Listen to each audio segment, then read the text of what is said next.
Life was great. I was very active, did running 3 times a week. I was working as a care worker. I absolutely loved it.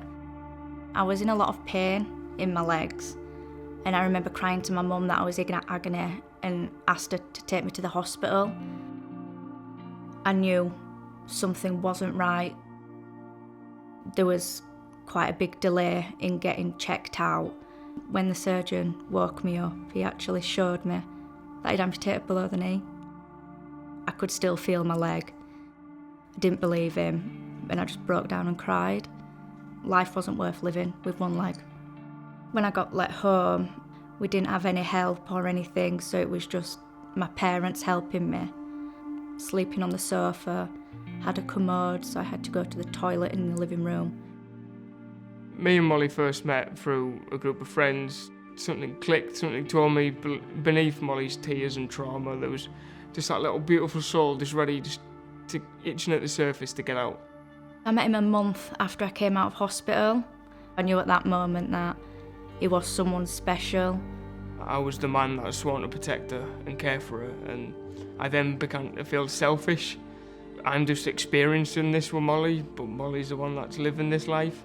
I couldn't come to terms with the fact that my leg had gone. I needed to take this further because I didn't want it to happen to someone else. Molly first instructed Owen Mitchell in April of 2022. She'd actually been to a different law firm prior to coming to Owen Mitchell, and that law firm essentially reviewed her medical records and said that they didn't think that there was any negligence in the care that she'd received. Molly obviously felt that there were still some concerns, so instructed me. Within 18 months, we had an admission of liability from the trust saying that actually the care she received was not appropriate and she would have avoided her amputation. Initially it was a below knee. Unfortunately, the tissue wasn't viable, there was a lack of blood flow, and that needed to be converted to an above knee amputation, which Molly's mum had to consent to at the time. We knew that the priority for Molly was to ensure that she had more suitable accommodation in the short term. We asked for that part payment of compensation, and that is what allowed Molly to move into her current rented 3-bedroom bungalow. Owen Mitchell have been amazing. They have got me everything that I need. I can definitely trust Ashley. She's always there. Even if it's something silly and I email her, she emails straight back. And if I ever need to chat to her, she's there.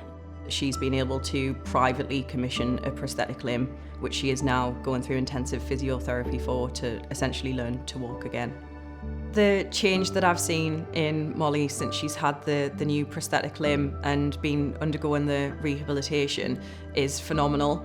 She's now wearing this limb for 14 hours per day. The first prosthetic I had from the NHS, it was very uncomfortable. I could only wear it for an hour max. The new prosthetic, it fits to me. It helps me walk more smoothly. I can walk downstairs like I'm a normal person. I can wear it for 15, 16 hours a day. It's changed my life so much. The day we got married, seeing my wife walk down the aisle was an overwhelming feeling. It made me cry a lot. From first meeting her, being in that wheelchair just after that event, to then being this beautiful queen just walking down the aisle to me in that white dress is something I'll never forget. There's not a day that goes by where I'm not laughing with him. He pushes me, but I'm grateful that he does. Because again, he sees something that I don't.